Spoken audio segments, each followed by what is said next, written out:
안녕하세요. 안녕하세요. 반갑습니다. 국어강사 이시민입니다. 제가 목소리가 좀 큰 편이라가지고 마이크 좀 떼고 이야기를 하겠습니다. 많이 지치셨죠? 저는 짧게 하고 중요한 것만 탁탁 얘기하고 가도록 하겠습니다. 오늘 제가 이게 약간 거꾸로 됐네요. 제가 오늘 말씀드릴 거는 서울외고 대입 관련해서 뭐뭐 준비해야 되는가, 딱 지금 30분이거든요 45분 전에 끝내도록 하겠습니다. 자, 일단 저를 좀 소개를 드리자면은, 저는 올해 이제 2026년도에는 딱 11년 동안 은행사거리에서 수업을 한 강사이고요. 아까 설명 들으셨겠지만 원래는 학교 교사였다가 대학원에서 이제 고려대학교에서 석사, 박사, 동대학원에서 국어교육학과 이제 전공했고요. 그 다음에 이제 박사 수료만 남겨두고 있습니다. 박사 졸업만 남겨두고 있습니다. 근데 이제 논문을 써야 되는데 너무 강의 열성이 깊다 보니까 논문은 이제 앞으로 써서 곧 졸업으로 다시 인사를 드리도록 하고요. 그 다음에 올해 같은 경우에는 이제 대치명인학원에서 고 1, 2, 3 모두 다 총괄하여 수업을 진행하고 있습니다. 특히 서울외고 같은 경우에는 아시다시피 내신이 굉장히 중요한 학교고요. 서울외고는 제가 1학년부터 2학년, 3학년 내신까지 총 담당하여 대입까지 진행을 하고 있습니다. 제가 방금 11년 동안 중계에서 수업을 했다 이렇게 말씀을 드렸었는데, 제가 처음 중계에 와서 지금까지 꾸준히 11년 동안 한 학교 중에 하나가 서울외고입니다. 그만큼 제가 대학 보낸 친구들이 굉장히 많고요. 아마 서울외고 선배들한테도 제 이름 이야기하면 아는 아이들이 굉장히 많을 겁니다. 자, 그만큼 제가 지금부터 딱 알찬 내용들만 좀 말씀을 드릴 텐데, 오늘 딱 6가지 말씀을 드리도록 하겠습니다. 그래서 서울외고 대입 준비 어떻게 해야 되는지를 좀 말씀을 드릴 거고요. 첫 번째, 대입 준비 특징입니다. 자, 간단하게 딱 한 문장으로 말씀드릴게요. 서울외고는 수시 지원이 80%가 넘습니다. 내신이 지금 5등급제인데 기존 9등급 찍으시고 제가 약간 카메라 물렁증이 있어가지고 갑자기 카메라가 오니까 찍으시면서 천천히 들으시면 되는데, 기본적으로 9등급제일 때는요 8점 1등급 친구들까지 모두 다 수시 지원으로 들어가는 학교입니다. 그렇기 때문에 강점은 수시 지원, 약점은 뭘까요? 정시가 거의 공부가 되지 않습니다. 실제로 작년도 마찬가지고 올해도 마찬가지고 서울외고 친구들이 가장 많이 탈락하는 학교, 대학교가 어딜까요? 연대보다는 이제 제가 고대 나와서 그런 건 아니고 고대를 굉장히 가기 힘들어합니다. 왜냐하면 최저에서 다 떨어져요. 고대 최저가 4합 8, 3합 5 이렇게 진행이 됐는데, 보통 서울외고 친구들은 생활기록부라든지 내신은 다 되지만 최저에서 바로 탈락을 하게 됩니다. 그만큼 모의고사가 굉장히 약한 학교다, 이렇게 좀 말씀을 드릴 수 있을 것 같아요. 그렇기 때문에 우리 서울외고 친구들은 내신 성적 관리가 1차적으로 너무너무 중요합니다. 특히 1학년부터요 2학년 1학기 때까지는 내신의 총력을 다 하셔야 돼요. 방학 때도 마찬가지입니다. 일반고 친구들 같은 경우에는 저는 방학 때 모의고사 준비해라 라고 이야기를 해요. 근데 서울외고 같은 경우에는 1학년 1학기 여름방학 때까지는요 무조건 내신만 주구장창 공부해야 됩니다. 자, 두 번째 같은 경우에는 교내 자료에 대한 정확한 암기가 필수입니다. 서울외고 같은 경우는 외부 작품이 나올 때도 있고 그렇지 않는 경우들도 있습니다. 올해 같은 경우에는 전체적으로 외부 작품은 한 지문 내지 2지문밖에 나오진 않았고요. 전체적으로 교내 자료에서 나오게 되는데, 교내 자료를 받아보시면은 그 옆에 설명을 주석으로 선생님이 다 해주십니다. 거기에서 출제율이 90%가 넘어요. 그렇기 때문에 주어진 자료를 누가 더 정확하게 암기하는가의 싸움이에요. 세 번째 같은 경우에는 시험 범위가 굉장히 적습니다. 제가 지금 내신하고 있는 학교가 청원고와 서울외고이고, 그 다음에 타 캠퍼스에서 여러 학교들을 하게 되는데, 보통 1학년들 중간고사 시험 범위가 문법 파트 하나, 비문학 6지문, 문학 작품이 7작품 이상 됩니다. 근데 서울외고 같은 경우에는요, 비문학 하나, 문법 한 영역, 그 다음에 문학 작품이 5작품밖에 안 돼요. 다른 학교에 비해서 3분의 1 정도밖에 되지 않습니다. 그렇기 때문에 아이들이 굉장히 치열하게 공부를 하고 암기를 해야만 정확한 점수가 맞출 수가 있습니다. 그 다음으로는 생활기록부 관리가 필수입니다. 주변에서 서울외고 이야기 많이 들으셨을까요? 서울외고는요, 첫 번째, 보고서를 아이들이 작성할 때 전교생들한테 모두 전공적합성 맞춰서 타이틀을 짜오가라 라고 이야기를 하게 됩니다. 1학년 때부터. 그렇기 때문에 아이들이 중학생이다가 갑자기 고등학교 1학년 들어갔을 때 전공적합성 맞춰서 영어를 보고서를 써야 되고 국어를 보고서를 써야 되고 나는 컴퓨터공학과를 갈 건데 국어 영어 어떻게 맞춰? 헤매다가 생활기록부가 엉망진창이 되게 됩니다. 여기서 하나 좀 주의하실 건 뭐냐면은 학교 선생님들이 전혀 도와주지 않습니다. 그렇기 때문에 학부모님들이나 아이들이 얼마나 관심이 있느냐에 따라서 생활기록부 관리력이 달라지게 됩니다. 또 하나는 생활기록부 첨삭이 방학 때마다 이루어지게 되는데 타 학교들은 학생들이 첨삭에 참여를 할 수가 없어요. 다만 서울외고 같은 경우에는 전체 영역을 아이들이 다 참여해서 선생님 저 이렇게 고쳐주세요 저렇게 고쳐주세요가 가능합니다. 그렇기 때문에 생활기록부에서 어느 정도로 아이들이 관심을 가지고 있는가에 따라서 천차만별의 수준이 나오게 됩니다. 때문에 생활기록부 관리가 굉장히 필수고요. 마지막으로는 이제 모의고사에 대한 관심도가 굉장히 필요합니다. 특히 요즘에는 이제 최저가 많아지고 있고 5등급제다 보니까 2028학년도에는 최저가 있는 학교들이 늘어날 전망인데 그렇기 때문에 우리 아이들이 모의고사에 대한 관심이 필요하다. 다만 이 관심은 2학년 2학기부터 같이 하셔야 됩니다. 그 전까지는 문학 이론과 독서에서 필수 어휘, 결국에는 수능을 준비하기 위한 하나의 밑거름으로서 내신과 같이 준비해주는 게 굉장히 필요합니다. 그 다음에 이제 이건 팁인데 보통 서울외고 들어가는 친구들이 저희 반 친구들도 마찬가지지만 너 대학 전공 어디 선택할 거야? 하게 되면은 서서문이요, 도고동문이요, 국어국문이요. 여기서 문제점은 뭘까요? 하나만 준비하고 있다는 거예요.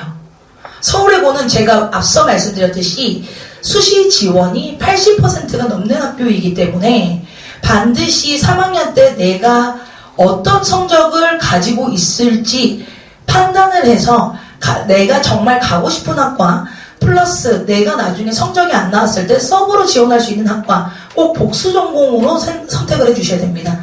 그렇기 때문에 저희 반 친구들도 서서문 간다는 친구들 같은 경우에는 제가 소수학과까지 세팅을 좀 해줬고요. 경영학과 가고 싶다고 하는 친구들은 경제나 아니면은 아동소비자학 이런 식으로 복수 전공을 좀 지원할 수 있도록 지도를 하고 있습니다.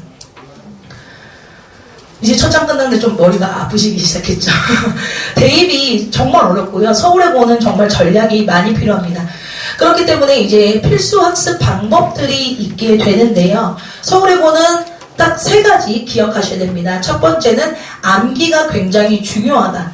두 번째 같은 경우에는 그럼 그 암기 속에서도 무슨 암기가 중요하냐. 앞서 이제 김태범 선생님께서 말씀드렸겠지만 서울외고 같은 경우에는 이론들이 좀 많이 나와요. 특히 문학파트 같은 경우에는 표현법과 그 다음에 문학 이론들이 많이 출제가 됩니다. 그래서 이론 암기를 꼭 해주셔야 되고 세 번째가 생활기록부 관리다. 그럼 이 앞서 얘기한 2가지를 정확하게 공략하기 위해서는 첫 번째 서술형 준비입니다.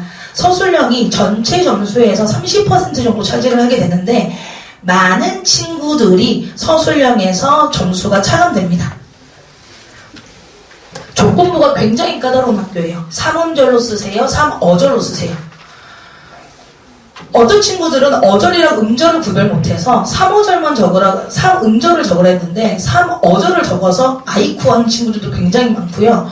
문장의 조건부가 2개에서 3개 정도 붙는데 조건 누락 때문에 차감되는 친구들도 굉장히 많습니다. 그래서 저는 서술형을 준비해야 되고 이번에 저희 반 친구 중에 한 명이 서술형 때문에 항상 2등급을 맞았었는데 이번에 저 서술형 준비를 하고 나서 바로 1등급으로 올랐습니다. 그만큼 서술형 준비가 중요하고요. 두 번째 같은 경우에는 암기가 굉장히 중요합니다. 서울외고는 다시 말씀드리지만 너무 적은 시험 범위에 교내 자료에 대한 출제율이 높아서 주어진 학습, 주어진 범위에 대한 필수 학습 요소들은 다 외워주셔야 됩니다.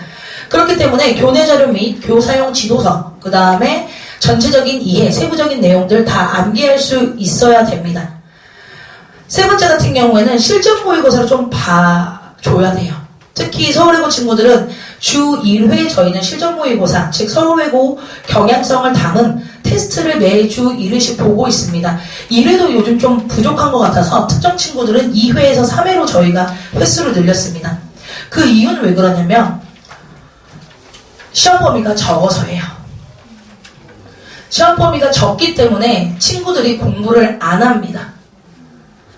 그 다음에 다 외웠다고 생각을 하고 아이들이 많이 게을러져 있어요. 우리가 이제 외국어 고등학교다 하게 되면 공부 잘하겠다 하게 되는데 다른 과목은 모르겠습니다만 서울외고 국어는 좀 심각해요.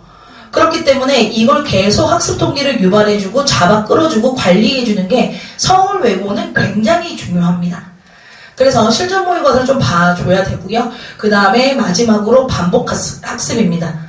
암기와 이해가 중요하다 보니까 단계적으로 1회독, 2회독, 3회독, 4회독 요 정도까지는 진행을 해 주셔야 돼요. 그랬을 때 저희가 서울외고 같은 경우에는 점수들이 좀 좋은 편이고요. 고3 친구들도 이렇게 수업을 해줬을 때 100점 혹은 한 개 틀린 친구들이 굉장히 많이 나왔었습니다. 결국에는 집중력 있게 저희가 6주, 7주 정도 내신 공부를 하게 되는데 집중력 있게 6주, 7주를 보내게 되면은 무조건 점수가 잘 나올 수밖에 없는 학교다. 이게 돌려서 얘기하면은 조금만 느슨해지면은 바로 5등급이 나올 수도 있는 학교가 되는 겁니다. 그래서 좀 타이트하게 준비를 많이 해야 해요. 저희 반 친구들이 이번에 신규생들이 좀 많이 들어왔는데 제가 이제 신규생들한테 물어봤습니다. 왜 내 수업을 선택했어야 했나? 다 얘기하더라고요. 다른 곳들 여러 군데 다녀봤는데 시험 범위 1회독만 하고요. 시험 범위가 다 끝나게 시간 내에 클리닉을 합니다. 이렇게 얘기를 하더라고요. 근데 제가 말씀드렸죠. 관리가 안 되면은 학습 태도가 느슨해지고 그러면 5등급입니다. 그 친구도요. 시험 범위가 적은데 시험 범위 전체를 공부 못하고 들어갔대요. 그러니까 시험 범위가 적기 때문에 미루다가 내일 당장 시험. 그렇게 벼락치기 하는 친구들이 많다는 겁니다. 때문에 좀 철저하게 관리를 해주는 게 중요합니다. 그래서 저희 같은 경우에는 1회독은 학습 내용 기초 진행하고 있고요. 그 다음에 서울외고 친구들뿐만 아니라 지금 현 중3들 다 문제죠. 어휘에 대해서, 문학 이론에 대해서 하나하나 섬세하게 학습을 시키고 있습니다. 심화 내용 같은 경우에는 아마 내년에 지금 기말고사 분위기를 보니 내년 1학년부터는 외부 작품이 30%에서 40% 늘어날 예정입니다. 왜냐면요. 서울외고가 항상 이런 좀 패턴이 있는데 고대 최저를 못 맞춰서 탈락한 친구들이 많아지면요. 학교 측에서 이거 큰일 났다. 모의고사도 같이 준비할 수 있도록 내신에 녹여야겠다. 그러려면은 외부 작품 넣어야겠다. 이런 시스템이 갑자기 풀 가동됩니다. 중간고사들은 외부작품 많이 안 나왔어요. 근데 기말고사 이번에 공지 보니까 외부작품 30%도 아니고 40에서 50% 낼 거다 갑자기 어제 공지가 떴더라고요. 이런 흐름이면은 내년까지도 외부작품 나올 수가 있다. 그러려면은 저희가 심화학습에서 연계 외부작품 작가별, 그 다음에 표현별, 문학 이론에서 출제될 수 있는 연계작품 저희 심화학습에서 다루고 있고요. 마지막에 3회독에서는 저희가 핵심 요약 들어가고 있습니다. 그 다음에 클리닉 같은 경우에는 저희가 문법 집중 테스트가 한 번 있고요. 그 다음에 전범위 테스트가 2번 있습니다. 총 테스트는 2번 진행합니다. 원래는 아까도 말씀드렸지만 테스트 한 번만 진행했더니 저희 애들이 선생님 이거 풀고 바로 가면 되죠? 안 읽고 풀더라고요. 문제를 읽고 풀어야 되는데 빨리 가고 싶으니까 30문제를 한 10분 안에 풀더라고요. 팍팍팍팍 이렇게. 그러다 보니까 이 친구들한테 좀 더 학습 동기를 유발해주고 관리다운 관리가 되어야겠다. 그러면 우리 친구들이 제일 약한 부분이 문법이라서 문법 집중 테스트 따로 해주고요. 그 다음에 문법이 포함된 전범위 테스트 따로 진행을 하게 됩니다. 그래서 주중에 한 번 와서 저희가 과제 중간 검토 한 번 들어가고요. 주말에 와서 이제 배운 내용들 테스트하면서 1대1 질의응답 진행하고 있습니다. 그 다음에 제가 아까 아이들 서술형 지도가 굉장히 중요하다 말씀을 드렸었는데 그래서 저희는 매주 수업 후에 10분 정도 아이들한테 오늘 배운 내용들 중 키워드 알려주고요. 키워드에 대해서 3줄 이상으로 서술하라는 문제를 좀 계속 내주고 있습니다. 그래서 서울외고는 아무래도 제가 시그니처 학교로 만들어야겠다 다짐했기 때문에 굉장히 많은 공을 들이고 있고요. 그 다음에 이제 생활기록부 상담 같은 경우에는 이렇게 세 가지로 저희가 진행됩니다. 첫 번째는 전공 상담입니다. 우리 친구들이 전공을 그냥 만약에 일본어과다. 1월 1문 갈게요. 일본어과 갈 거야? 1월 1문 갈 거야? 물어보면은 뭐가 다른가요? 여기서부터 시작이 되는데 이런 전공 상담들을 먼저 진행이 되고요. 그 다음에 경영학과 가는 친구들 같은 경우는 서울외고에 유독 경영학과 지원자들이 많거든요. 그래서 경영학과랑 봤을 때 이제 내신 점수들 퍼센티지 이런 것들 확인해가지고 경영학과 말고 서브 전공으로 뭘 할 수 있는가, 서브 전공까지 저희가 다 상담을 진행하고 있습니다. 입시를 이제 하다 보면은 뭐가 중요해지냐면 과목별 점수도 굉장히 중요해져요. 그래서 회계나 경영을 가기 위해서는 수학 점수가 더 중요해지기 때문에 그냥 막연하게 총합이 높아서 저는 이런 경영을 갈게요. 이것보다는 과목에 대한 점수 분포도에 따라서 전공을 선택해주는 게 굉장히 중요합니다. 또 하나 같은 경우에는 제2외국어가 서울외고는 있죠. 제2외국어 반영하는 학교가 있고 반영하지 않는 학교들이 있습니다. 그래서 그런 것들까지 아이들이 다 신경을 쓸 수가 없으니 그 부분들까지 제가 섬세하게 신경을 써서 우리 아이들 전공 상담해주고 있습니다. 두 번째는 상시 수행평가 상담입니다. 숨 막히시죠? 어제도 아이가 오후 밤 10시에 문자가 옵니다. 선생님, 저 지금 이거 수행평가해야 되는데 주제 좀 짜주세요. 언제까지인데? 오늘 밤 11시 50분까지요. 근데요, 저는 애가 잘못한 건 줄 알았어요. 그래서 이제 막 전화를 했죠. 이 자식, 이게 우리 고등학생들의 현 모습이냐? 실망이다. 이 녀석 했는데 수행평가를 그날 오후 4시에 얘기를 해줬다 그러더라고요. 그러니까 미친 거는 맞죠. 아니라고 말씀을 드리고. 근데 이런 식의 급하게 수행평가가 나올 때가 서울외고가 종종 있습니다. 물론 여유있게 내줄 때도 있어요. 중요한 수행평가 같은 경우에는 한 달 내지 2달 정도 기간을 줄 때가 있는데 생활기록부 첨삭이라든지 주제 발표 같은 경우에는 정말 다급하게 갑자기 반장이 단톡에서 담임 선생님이 오늘 밤 11시까지 제출하래 이렇게 되는 경우들도 굉장히 있어요.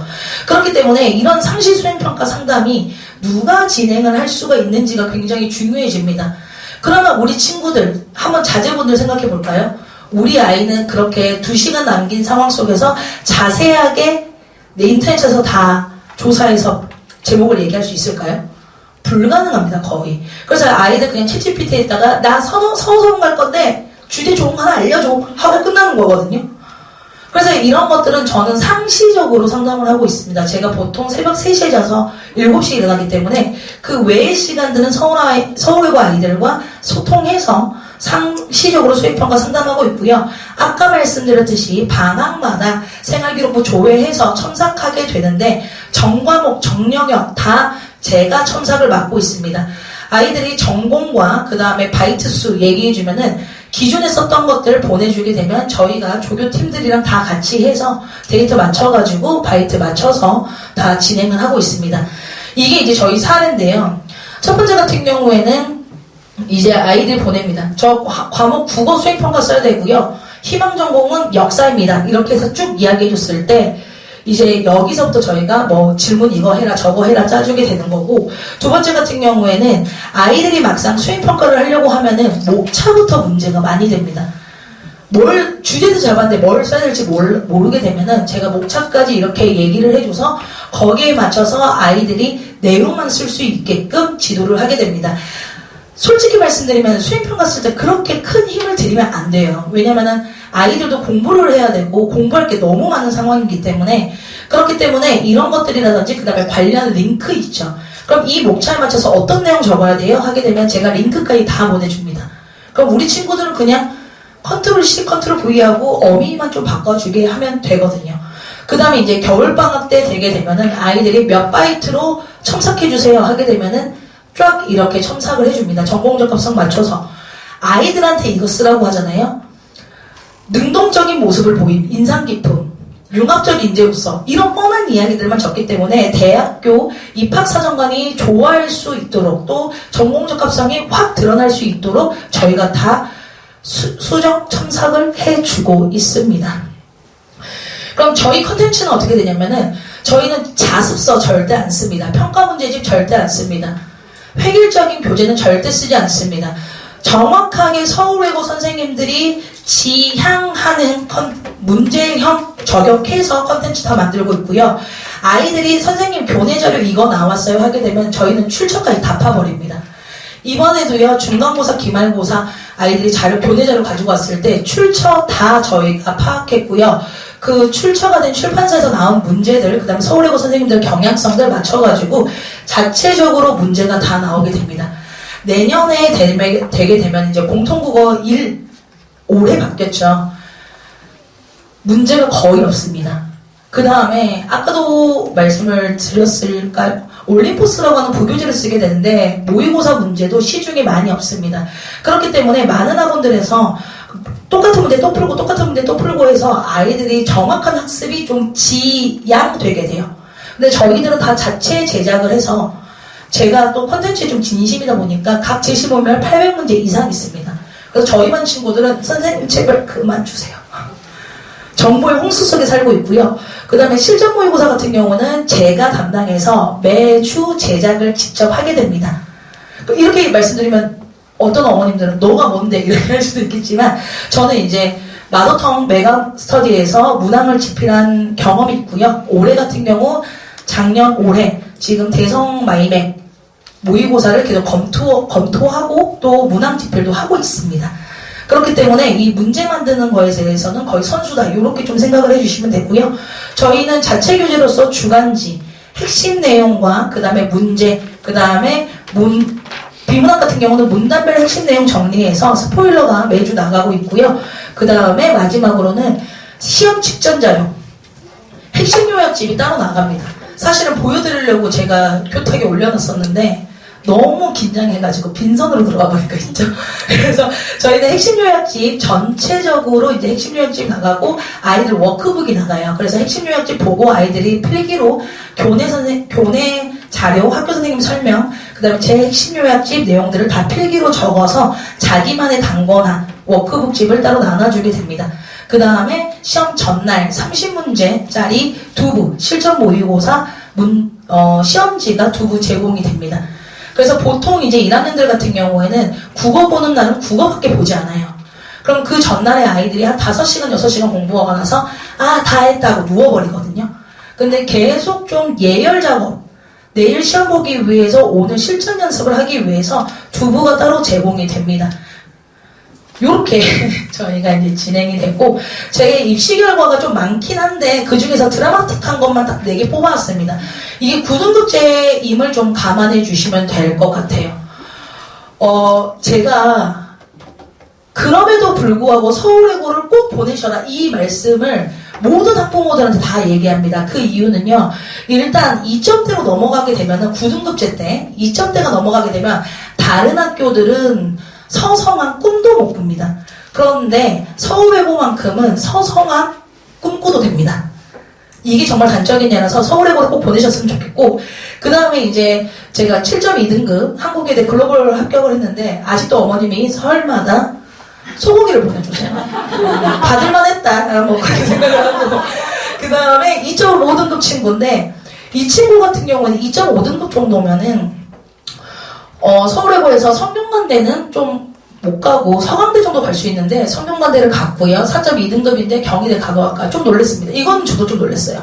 쓰면서 제가 좀 말릴 뻔했는데, 그 다음에 2.6등급 이 친구는 이제 최저 때문에 저희가 합격을 하게 된 거고, 그러면 이 4가지 사례가 왜 드라마틱하게 나왔냐? 단순히 운이 좋았다 아니고요. 그날 여기가 미달이냐? 절대 아닙니다. 생활기록부 관리 때문입니다. 생활기록부에서 1학년 때부터 3학년 때까지 철저하게 관리를 했고요. 제가 어디까지 신경을 썼냐면 성균관대 이 친구는 서울대도 1차 합격했거든요.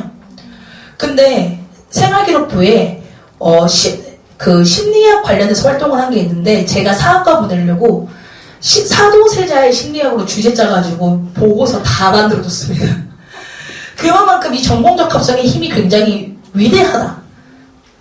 이렇게 좀 말씀을 드리고 싶고, 결국에는 서울예고 같은 경우에는 내신 성적 제가 무조건 보장 드릴 수 있습니다. 두 번째, 생활기록부 관리. 제가 11년 동안 은행사거리에서 근무하면서 저보다 생활기록부 관리 잘하는 분? 제가 눈을 감았을까요? 아무튼 못 봤습니다. 아무튼 못 봤습니다. 그냥 저 믿고 보내주시면은 제가 무조건 대입 때까지 책임지고 우리 친구들 고3 때까지 대입 성공할 때까지 보장해 드리도록 하겠습니다. 그래서 서울예고 합격하시는 순간 학원을 달려오시면 제가 한 번씩 안아드릴게요. 자, 여기까지 저는 말씀을 드리면 될 것 같고요. 10분 오버됐습니다. 죄송합니다. 자, 국어강사 이지민이었습니다. 감사합니다.